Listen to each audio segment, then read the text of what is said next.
This is Health and Wellness with Coach A.T. Moore. We're going to jump right into the last part of our conversation with Kyle King. I'm really interested, I'm excited about audience hearing the answer to this question, because I thought when I heard someone ask you this question, before you answered it, I thought I knew what you're going to say, and you went totally left. So the most powerful or meaningful activity you currently do with your son? That's an interesting question. So now the most powerful activity that I do with my son, what did you hear? Because okay, so I thought you were going to say like reading, having conversations, but I think you said writing. You write to him.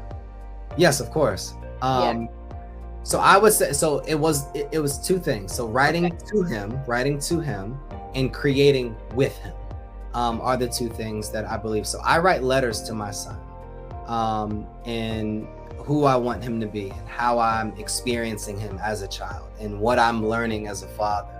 And I got that from the movie. I think it was Journal from Jordan, or Journal in Jordan, with featuring Michael B. Jordan.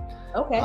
Played a character which was an actual real role where he was a Marine, and he was writing these journal entries to his son that wasn't born yet. Ooh. And he ended up going to one more mission, and he didn't come home, but the journal came back home, and this was like essentially a blueprint for his son on how to be a man. After I watched that movie, I started writing letters to my child. And I want him to learn how to be a father, how to be a man, how to navigate conflict, how to date, how to manage risk in business, all of these different things, because I'm documenting daily my experiences as a part of the legacy that I want him to learn and leave. I think a lot of times as people, not just parents, as people, we don't really know our loved ones, let alone we don't really know our parents as good as we think we know them. In their true thoughts and how they felt through these experiences and these moments. And I believe if we can document these things and share these vulnerabilities or the challenges that we feel, or when we don't feel adequate, I believe if we share those with our children, I believe that enhances the relationship. Another thing that I love, and I think the most powerful thing that I love doing with my child, is creating with him. I think that's amazing. Really being able to build a car or paint a canvas and understand that we may neither know how to do something, but we're going to figure it out, or we're going to fail together, and then we're going to build each other up as a part of the process. I think that the newest thing that I love is when he shares stories. And that's one of the things that I haven't shared publicly yet that will be coming soon, is oftentimes we don't know how to talk with our children, especially once we pick them up from school. It's always, how was your day? It was good. And then that's kind of the end of the conversation. So what I usually do now is tell me a story about your best part of the day, whether it was, I want the real story, and then I want us to create a whole new story, like a spaceship came and then he took you on the spaceship. It's crazy how his mind just opens up and he just on and he'll talk the whole car ride. Versus the moments where I just ask, how was your day? And then he gets on his iPad or his Nintendo Switch and we don't get to engage. So just finding ways to be creative and intentional, I think make me happy as well. I love that. I bet he does. That's higher level thinking, you know? I love that. But so when you're writing the letters to your son, are you writing them as like where he is now? Or are these letters of what to do when you get your first car, what to do when you are these letters that he actually reads now? Or are these letters that you're writing every day, every week? I'm just trying to figure out the context of that, because now so our nightly routine is, so after we have dinner, so we'll always have dinner probably around 6:30, 7 o'clock. We'll watch something together, on television. Maybe we watch a movie or a few episodes of a show. And then after that, usually before dinner, he showers and, puts on his jammies and different things. So after that, we usually read. We'll always read together. After we read, we pray together. After we pray together, we do the same exact thing. He stands up on his bed, he runs, and then I catch him. He hugs me tight. I kiss him on his forehead. He kisses me on the cheek, and then I put him under his covers. And then once he goes to sleep, I turn on his globe in his room, which serves as his nightlight, and I sit there and write his letter while he's sleeping. Wow. Maybe on the day, maybe on how I'm feeling, maybe how it makes me feel when he sleeps peacefully. Maybe he aggravated me earlier in the day, and I write about that and how, how I got through it, or, how you make me feel in this moment. And then I just keep it and I document it. And sometimes he'll ask, like, Dad, can you read me one of the letters? And then I'll read it, and then we'll talk about it. Or I'll have him read it out loud, and then I'll ask him from a comprehension standpoint, what do you think when you read this? What do you feel when you read this? How does this make you feel that I said that about you? And that's how we've developed our relationship. Wow. That's I don't even have a backup to that. I'm processing that. Jesus, is that going to be in your book? Oh, it's going to be there. It's going to be there. It's going to be there. Man, that's good stuff, Kyle. That's good stuff. That kind of made me stumble a little bit. Okay. Self-awareness. You talked about there's two things that parents need. They need to be self-aware, but they also need communication. You kind of blended the two, but self-awareness is just so critical. Like, you can't get anywhere without self-awareness. But why is it important for parents to be self-aware? I don't believe you can effectively communicate if you're not self-aware, because self-awareness is like, why am I preparing to think in this way, to communicate my perspective in this way? Where does this feeling come from? Why am I communicating this? What is this belief that I have that I need to handle this in this way? Where does this come from? Where does my response come from? So I believe there's 5 components of emotional intelligence: is self-awareness, is self-regulation, conflict resolution, social skills, and empathy. If you can understand those 5 things, you'll be able to become essentially more emotionally intuitive. I think self-awareness is just a piece of the puzzle. It's just understanding who you are and where you are and why your story allows you to behave in the way, or make actions or decisions in the way that you are. This allows you to empathize more with your child in these different settings. This allows you to regulate your emotions if you're self-aware, so that you don't just respond out of rage or anger or trauma that you've experienced, and you're able to give your child a chance to experience the best parts of you. If you don't understand the worst parts of you through self-awareness, you won't be able to give your child the best parts of you. Yeah, I'm one of my mentors and coaches is Dr. Darius Daniels, and he has a coaching mentoring group called Daniel's Den, and there's these modules, and he uses the Kaizen effect, where we just keep going and going and going, just adds levels to it. And so the intelligence that we keep leveling up on are spiritual intelligence, emotional intelligence, leadership intelligence, and self-awareness. Emotional intelligence. And if you do not have if you don't have a high EQ, which is emotional intelligence, it's going to affect your relational intelligence. And so you talk about those 5 things. How are you teaching your son at his level about how to check into his EQ? Because I look at self-awareness as like your check engine light. Like, why am I so irritated? Like, why am I so bothered? So I'm aware. So are you, let me not assume, but I'm pretty sure you are you teaching your son about EQ? Yes. So how I teach him is, I grew up in a household that was very accusatory, and then you had really not the chance to explain. So I believe that as parents, instead of us accusing, we have to inquire. And that's how I teach, is through questions. So, all right, Carter, what is the best way to handle this conflict? How do you believe that you should be able to handle the different feelings that you feel? Better yet, what do you feel? Attach a word to what you feel. What is the feeling letting you know? Tell me a story about how you feel. That is the number one question that I use to understand his feelings. Anybody out there, it'll help you, especially if you have smaller children. Tell me a story about the feeling that you feel. I'm going to give you an example, Carter. The plane's name is Dan, and the car's name is Tom. Tom ran into Dan, and he screamed at Tom. How do you think Dan feels? Well, sad. Do you feel sad right now, Carter? Yes. Okay. Well, why are you feeling sad? What happened that made you feel sad? Well, Dad, you raised your voice at me, or did this. Okay. Or you won't let me go to Cam's house. Okay. When was the last time, Carter, you felt like this? Was there something that I did? Was there something that you experienced in school? Was there something that happened?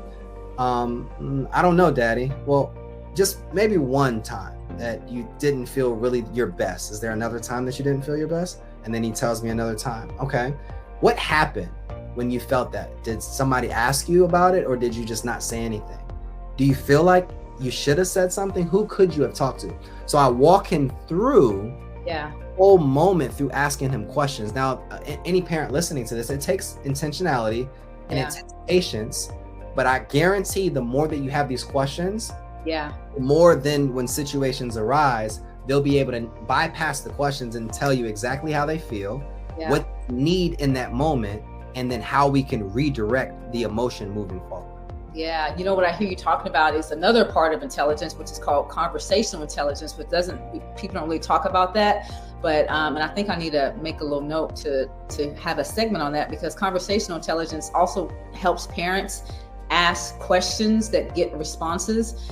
And what I was listening when you were going through your example, what I kept hearing was you're leaning in with inquiry. You're not assuming, you're not projecting. Inquiry. And the more you ask questions, the more they get an opportunity to tell their story, and you get to kind of figure out, okay, as they're telling, but you're listening. When you lean in with inquiry, it forces you to be quiet and listen. And inquiry, I know you're a coach. You have to have coaching, because that's what really good coaches do. They ask questions, and questions help bring the awareness. So I love that example. Is that going to be in the book? It's going to be in the book. Okay. You said that, wait, let me just pause here, because I want to know, losing 30 pounds in 5 months. Yes. How did you do that? Hard work. Oh my God. Absolutely. Back, I don't even know how I did it. So, the first thing, so for me, I had to attach my fitness journey to goals, to achievements. So every single weekend, every Saturday, I was running in a 5K or a 10K. So that gave me a marker on my progress. So I started with a 5K at like 29 minutes, and now the fastest 5K that I've ran is like 20 minutes in 5 months. So I was really shedding time. I cut out beef, pork, turkey. I cut out dairy, bread, pasta. I drank 1.5 gallons of water a day. I had fruits and vegetables with every single meal, and I juiced for 2 days a week, every single week. And I worked out. So I ran, I did 30 minutes of cardio every single day. And then I also, whether it was at that same time or I came back to the gym, I did a lift as well. And then I did a core or strength workout in your core area. So over time, I started to shed weight, but the biggest thing was my diet, 100%. And then I was just disciplined. Over that period of time, now, my weight is, 181 to like 185. It fluctuates up and down. And now I've put in steaks back into my diet in moderation. But the problem that I ran into before all of this is that I wasn't tracking what I was eating. I was just ordering things and eating things.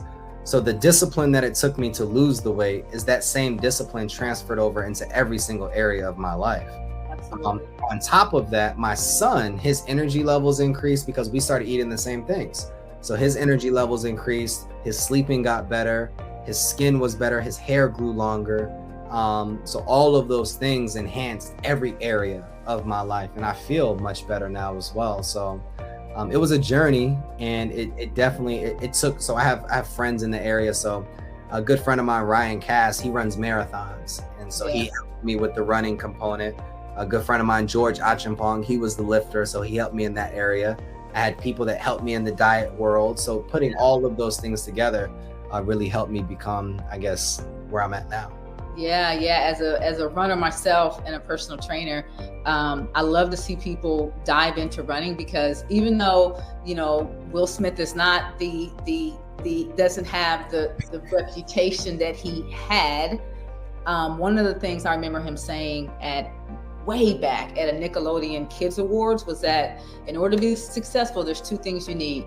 You need to read and you need to run, because everything you ever want to know is in a book. And if you learn how to run, running teaches you to silence the voice in your head that tells you to stop. What did running for you do mentally? Because there is a mental toughness that comes with enduring pain, because running, it's painful. Oh, it's painful. You know, I love it. I've done 10 marathons. I'm done running marathons. What I'll do now is basically just half. I just don't have the time to train for anymore. It's tough. It is enduring. There has to be something inside of you that says keep going when your body's telling you to stop. So it definitely taught me mental toughness. So I finished my first half marathon a few months ago. Yay! Thank you. Congratulations. That was the most. I was talking to someone earlier today. And I was saying that was the happiest moment of my life, personally, not being a father or anything, because at mile 10, I was done. Yeah. Mentally, physically. And all I could think about is, Kyle, just make the next step. And the next step turned into 2 more miles. And then I was like, oh my God, we only have a mile left. I can't believe that I just ran 12 miles without stopping. This is crazy. Yeah. And I remember it because there was the split where it was 26.2 miles this way and 3.1. I was like, oh, heck no. Because you know, the self-motivated person, oh, I can do another 13. I was like, oh God, no. So I went the other way, and when I crossed that line, I literally started crying. Tears, and I was like, oh my God, I did it despite the pain. But what that taught me is that I always feel like we talk about our breaking point. What I learned, and what I call it now, is our ceiling point. Because when I first started running, it was hard for me to run 2 miles and 3 miles. I would be gassed. Training for this half marathon, I was running 5 to 6 miles, 8 miles. Running the 13.1 without stretching, without signing up the day before, I just showed up, and my body allowed me to get 13.1 miles. So with me knowing that now, when I go out and run now, and what's 6 miles? Kyle, you ran 13.1. So anything in life now, it's a ceiling, because that 13.1 miles is now my new floor. Yeah.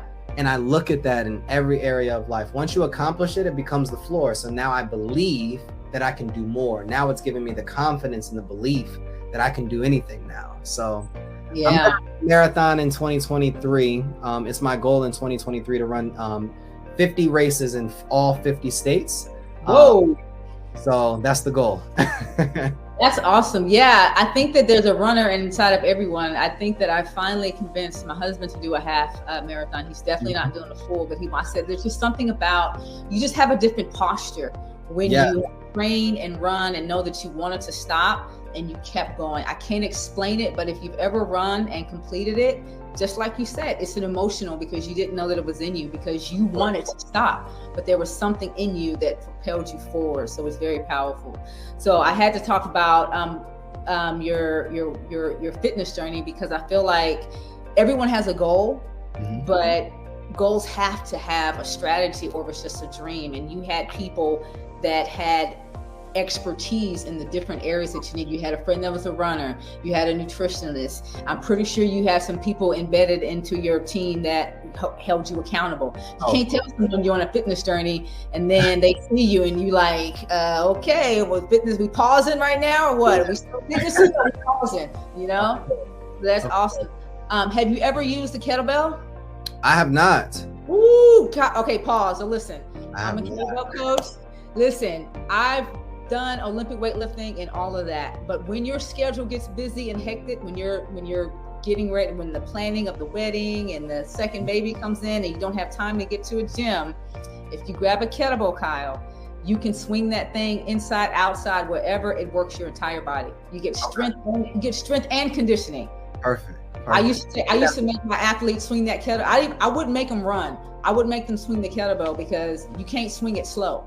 You can run slow, but you can't swing the kettlebell slow. Okay, I'll reach out about some workouts. I'll go grab some for sure. Yeah, and you can do them in the house, and you know, Carter can do them with you, because I love to have kids doing with their parents. It's another way to connect. So I'm wrapping up, because I know I only booked you for an hour. Every parent-child relationship needs these 3 things, according to Kyle King: presence, patience, and purpose. Can you explain why those three things are really important for a parent-child relationship? Of course. I'm going to start with purpose, because purpose is your why. Why are you here? What is your goal in this relationship that you have with your child? I believe if you establish purpose at the front end, it'll be able to just create an amazing experience within your child's relationship. I believe every individual person should have a mission statement. But I also believe that you should have a family mission statement as well. And that aligns the purpose, and it helps us create boundaries and create core values that lead and serve as the guiding stars on how we're going to run this family. Number two is presence. If you're not actively and intentionally involving yourself in your child's lives, it's challenging to be able to really be able to get them to where they desire to go in life. If you don't know their wants, their desires, their interests, and you're able to not just put them in those realms so that they can see that you support them and see that they're valuable, or see that you got their back, they're going to try to find that affirmation or that support in other places. And then patience in everything, really. Patience in regulating your emotions before you communicate, patience through the communication, patience before you discipline, and asking yourself questions before you respond in that way. Patience in understanding that you're not always going to have the solution nor the answer. Patience in every single avenue in this process, this lifelong process we call parenting. And I believe if you have those three things, if you're intentional with your kids and you're taking a vested interest in getting to know them for where they are and where they want to go, if you're interested in really being patient and humbling yourself and just falling in love with this process called parenting, and if you have purpose and that sets the foundation, you'll build an amazing house. You'll build the amazing house. Yeah, that why. I've heard of Lunch and Learns, but I don't know if I've heard of Dad in Me Luncheons. Is that trademarked as well? That in Me is trademarked as well, especially in the luncheons. That's something that we've been doing to be able to understand that, and the overall purpose of Dad and Me is that everybody has a father in them. Whether you grew up with a father or not, I'm even talking about women have a dad in them.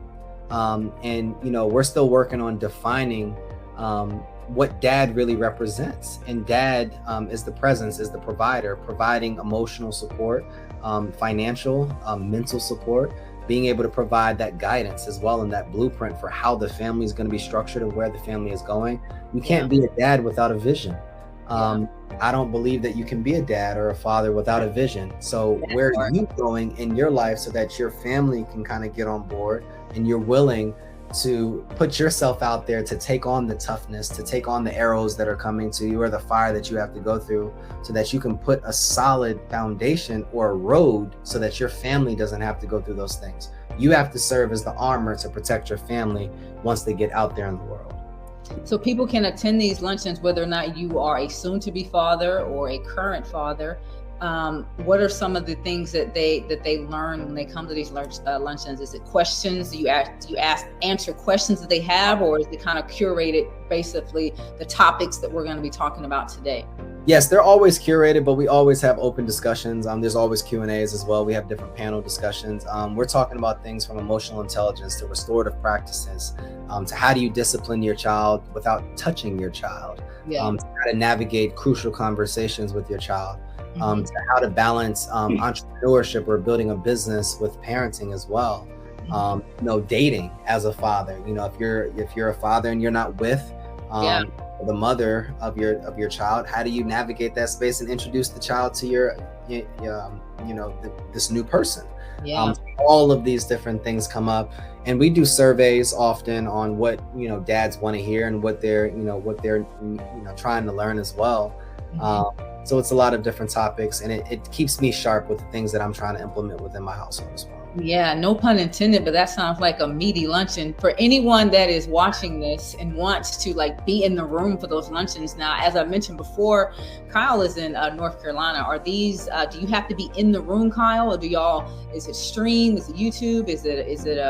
How do people have access to this? So the experiences that we create, it is best served if it's in person. So we are currently working. If anybody watches this and you would like a Dad and Me luncheon in your city, please reach out to me.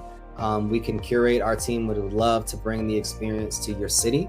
Right now, we're hosting them in Charlotte, North Carolina, Raleigh, Atlanta, Georgia, as well as Houston, Texas. But we are looking to go on tour to 30 different cities in the new year as well. Oh, wow. That sounds amazing. All right.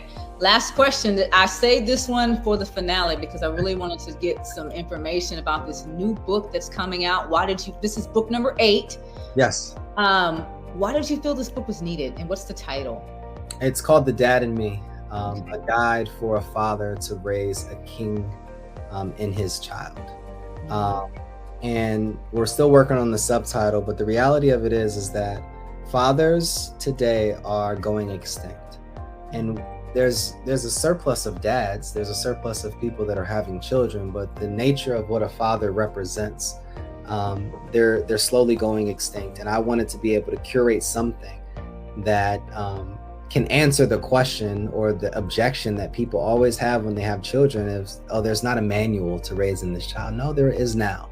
There is now a manual to being able to create emotional intelligence with your child, being able to navigate those crucial conversations, being able to practice restorative discipline without hitting your child, being able to unlearn some of the different things that you're going through, how to ask certain questions to your child so that you can get them to open up, how to navigate this space with a woman, in the dating phase, how to build $1 million company as well as being a single father working from home during a pandemic. It's possible. It is possible. So all of the different things that I've learned, that I've went through, from co-parenting without having to navigate the court system at all, humbling yourself. We're going to provide them contracts to have if you're, moving in different directions from the biological parent. Here's a contract that you can put in place. You can get this notarized, and you don't have to spend thousands of dollars, tens of thousands of dollars in attorney fees. And here are conversation questions that you can have with your, other parent to be able to navigate those tough conversations as well. Stop using the term baby mom or baby dad and use the term parenting partner and look at this as a partner. I like that. I like that. It's because you have ownership in this thing. Exactly. I like that you decided to lay down was the moment that you decided to be a parent. So you have to take accountability and responsibility for your actions as adults. And I'm giving away everything. And the first 5,000 copies will be completely free to fathers. Wow. Okay. So we need this book now, and you making this book. Yeah, we're working on it. Wait, this whole conversation has basically been a tease because if you watch the whole conversation, I've asked, is this going to be in the book? Is this going to be in the book? Is this going to be in the book? So it's packed and loaded. How long are you going to make us wait to get this book? So it will pre-launch. Oh man, I hate answering these questions because you're speeding me up. So it will be launched officially in June of 2023. So for Father's Day weekend, it will be launched officially then, but we will be going on tour at the beginning of Q2. So April, May timeframe, we'll start going on tour and talking about the book and talking about some of the components, doing workshops in different places. So if you want access to the content before the actual book comes out, invite us to your city, and we would love to share these different things with parents as well as mothers that are raising single children. Can benefit from some of the things that are in this book as well. So we're excited. I love it. So people that have resources and want to book you and have you come, where do they go? Do they go to the website? Is this where they go? Or is there something else? Not anymore. So we're in the process of revamping kylesking.com. The best way to find out about me is just go to LinkedIn right now. LinkedIn. Either I or my team will be able to reach out. My name is Kyle S. King on LinkedIn. You can go to Instagram, find me at Kyle S. King on Instagram as well. And either I or my team will reach out and navigate the space, and Facebook, Kyle S. King as well. So it's very consistent across platforms as well as YouTube. And then my new website will launch January 1st as well. So all of this information is going to be in the show notes, y'all. I'm going to get him to give us the books, maybe top 5. I don't want to overwhelm y'all with 10, maybe 3 to 5 books. I'm interested in his running playlist, because if you're running 13.5, you need to have some music. You're not listening to any audiobooks. I think I'm the only person who probably listen to an audiobook while I'm running. I want to know, like, what if someone that's motivated to start running, like, you gotta have the right shoes and gear and all that, but you need something to motivate you. Sometimes music does that. I'm gonna get him to share that, and then how they can find you. I would love to have you back on closer to the book launch to let people know that this book is coming out, the resources. Are you gonna have any merch? We're working on it. Okay. We're working on it. Awesome.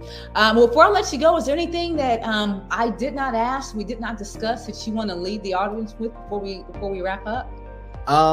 I think we've covered so much, but I think one thing that I would love to give to any parent is that you're doing an amazing job. The fact that you showed up to watch this conversation, the fact that you continue to try your best every single day. There is, no perfect answer to any of these questions. I'm just talking about my experience, my testimony. But you have to celebrate who you are for your child on a daily basis, even when you feel like you're not doing the best. Have grace for yourself, love yourself, because the more that you can pour into yourself, the more that your child will see that, and they'll benefit from the seeds that you're planting in yourself. Okay? So continue to do an amazing job. Any parent out there, I love you so, so very much, and your kids adore you.